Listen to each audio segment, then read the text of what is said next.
They say when you hit rock bottom, there's nowhere to go but up. But I wasn't so sure, because that night, I didn't feel like climbing. I felt like giving up.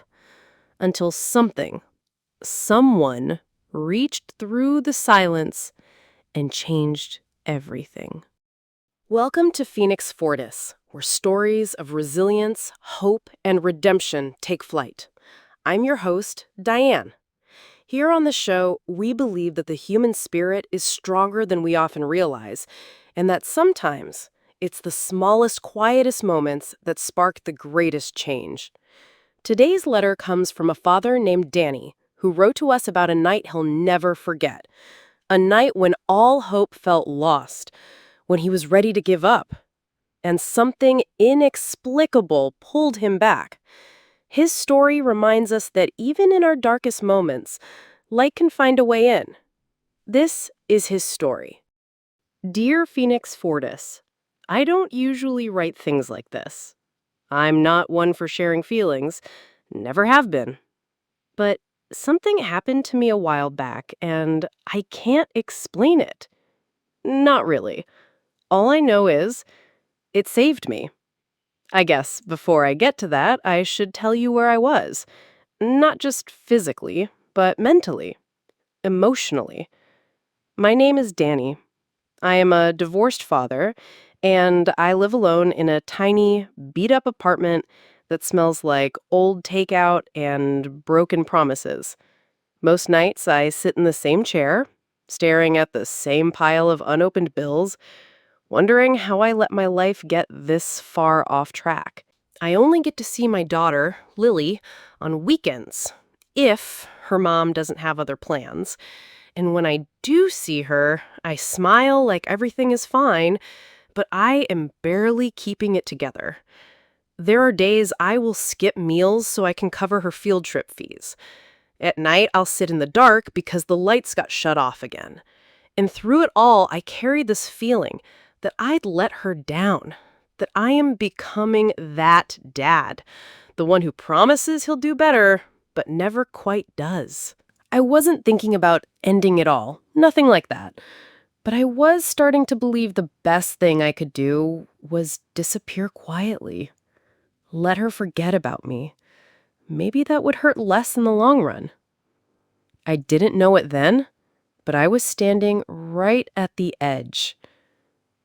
And that's when it happened. There's this photo I keep on the desk. My daughter, Lily. 9 years old, gap-toothed grin. She's standing in the park holding up a crumpled yellow flower she picked, like it was some kind of trophy. Her hair's a mess, cheeks flushed, and she's got this smile.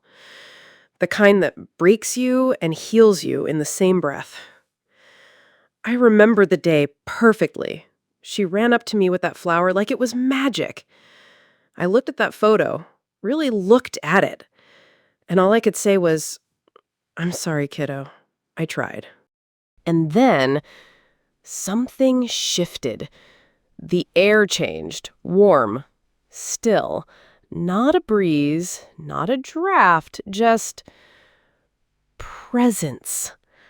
I don't know how else to describe it. It felt like someone was in the room with me. Watching, maybe, but not in a creepy way. It wasn't threatening.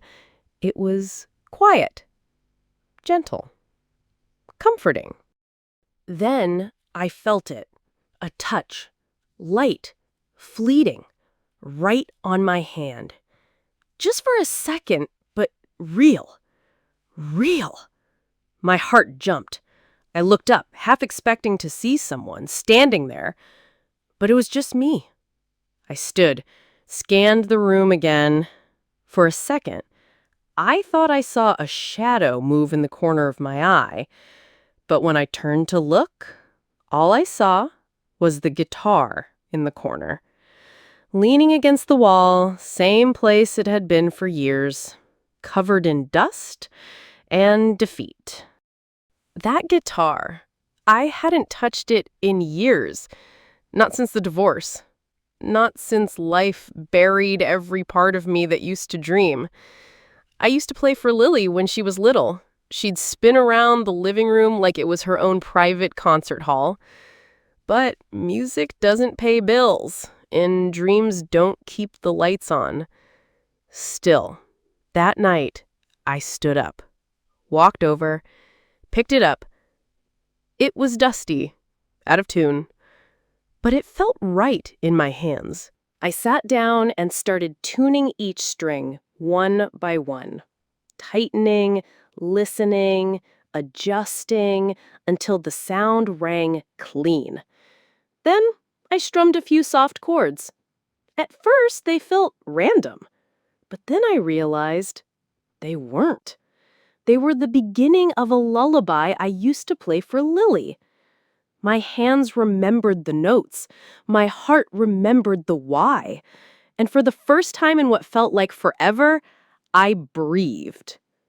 That was the night everything changed.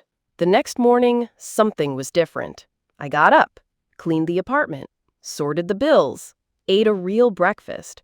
That afternoon, I dug out my old laptop and started looking for gigs. Birthday parties, open mic nights, whatever I could find. I booked 2 by the end of the day. Nothing glamorous, but it was something. And something was everything. These days, I play again. Not just for Lily, but for me. I've become kind of a regular around town, playing weekend sets at the coffee shop, the occasional festival stage, little community events. There was this one night, summer block party downtown. Lily was there with her mom. She stood near the front, holding a snow cone, her face lit up under the string lights.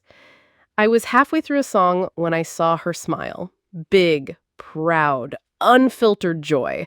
The kind of smile that said, "That's my dad."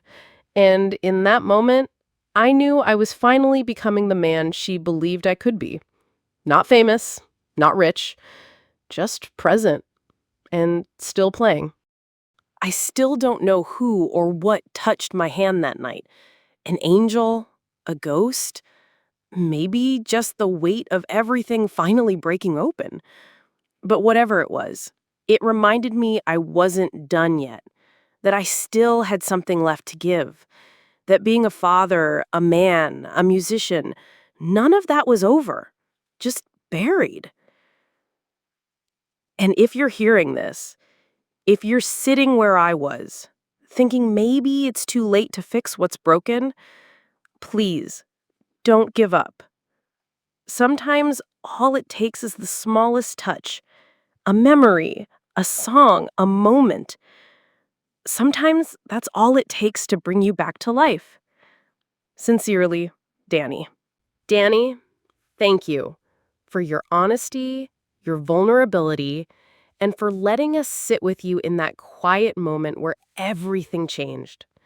Your story isn't just about picking up a guitar, it's about picking up hope again, about showing up for the people we love, and eventually, for ourselves.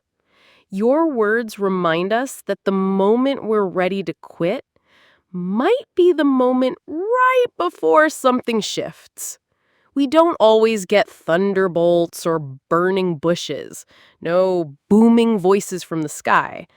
But sometimes we get a quiet nudge, a flicker, a presence we can't explain, a warm brush on your hand when no one else is there, a dusty guitar in the corner that suddenly feels like it's calling you home.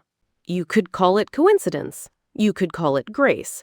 Or maybe someone or something knew he still had more music left to give.